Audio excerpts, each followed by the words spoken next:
ഇവനാ ഞാൻ ഇന്ന്. എഴുന്നേറ്റിരുന്ന് പഠിക്കടാ. കിടക്കുന്നത് കണ്ടാ വിചാരിക്കും വല്ല IAS ഓഫീസറും കിടക്കുകയാണെന്ന്. പരീക്ഷയുടെ മാർക്ക് വന്നപ്പോ ഒട്ടകപ്പക്ഷിയുടെ തൊട്ട് അടക്കാക്കിളിയുടെ വരെ എല്ലാ മുട്ടയും ഉണ്ടായിരുന്നല്ലോ. ഇനി വല്ലതും ഉണ്ടോ മേടിക്കാൻ? ഉണ്ട്. എന്നതാ? ആനോട്ട. വല്ലതും വായിച്ച് പഠിക്കടാ, തറുതല പറയാതെ.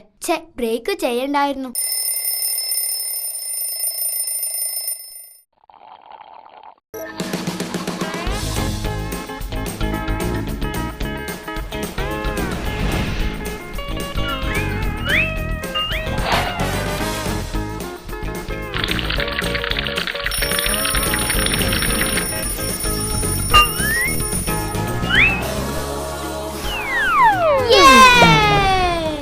അയ്യോ, നിനക്ക് ഇന്നെങ്കിലും നേരത്തെ വന്നൂടടാ.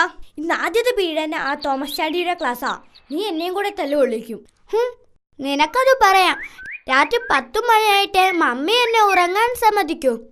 പിന്നെ സ്വപ്നത്തിൽ ഒരു ജെയിംസ് ബോണ്ട് പടമൊക്കെ കണ്ട് ഒന്ന് ഉറങ്ങാമെന്ന് വിചാരിക്കുമ്പോഴേക്കും കൃത്യമായി വരും ശല്യപ്പെടുത്താൻ. അതാ കുഴപ്പം. ആര്? മമ്മിയോ? ദേ മേളിലിരിക്കുന്നത് കണ്ടോ?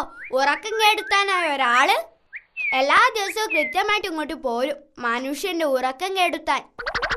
ഒരു ദിവസം എന്റെ കൈ കിട്ടും. അന്ന് ഞാൻ അതിനെ ഫുട്ബോൾ തട്ടി കളിക്കുന്നത് പോലെ തട്ടിക്കളിക്കും. നടന്നത് തന്നെ. നിന്റെ പുളുവടി കേട്ടു മടുത്തു.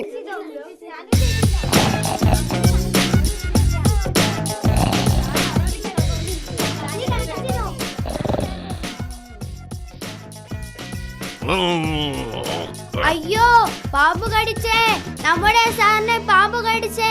ഓടി വരണേ, രക്ഷിക്കണേ! എന്താടാ?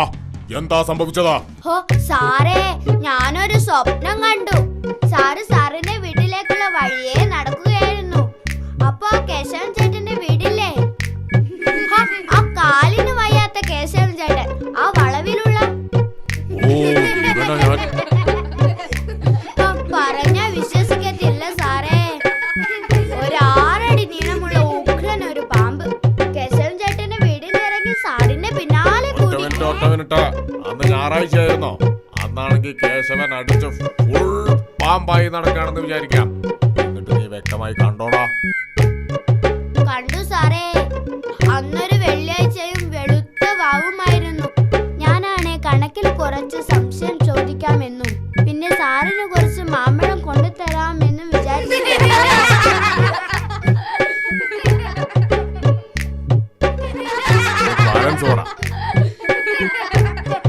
ആ പാമ്പെന്ന് വെച്ചാൽ എന്ത് വിഷാന്നറിയോ സാറേ? അതിനൊരു കടി കിട്ടിയ 8 അടി തികച്ചു നടക്കില്ല എന്നാ പറയുന്നേ. എന്നിട്ട് നീ അതിനൊന്നും ചെയ്തില്ലടാ. കൊള്ളാം. ഞാൻ സ്ലോ മോഷനിൽ ഓടി ചെന്നൊരു വടിയെടുത്ത്. എന്തിനാടാ സ്ലോ മോഷൻ? നിനക്ക് സ്പീഡിൽ ചെന്ന് വടിയെടുത്തോടാ വൃത്തികെട്ടവനെ. സാർ ഈ സിനിമയൊന്നും കാണാറില്ലേ?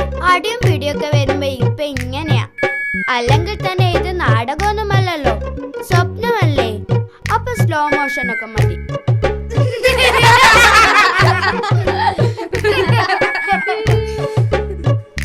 എന്നിട്ട് വടിയെടുത്തിട്ടോ?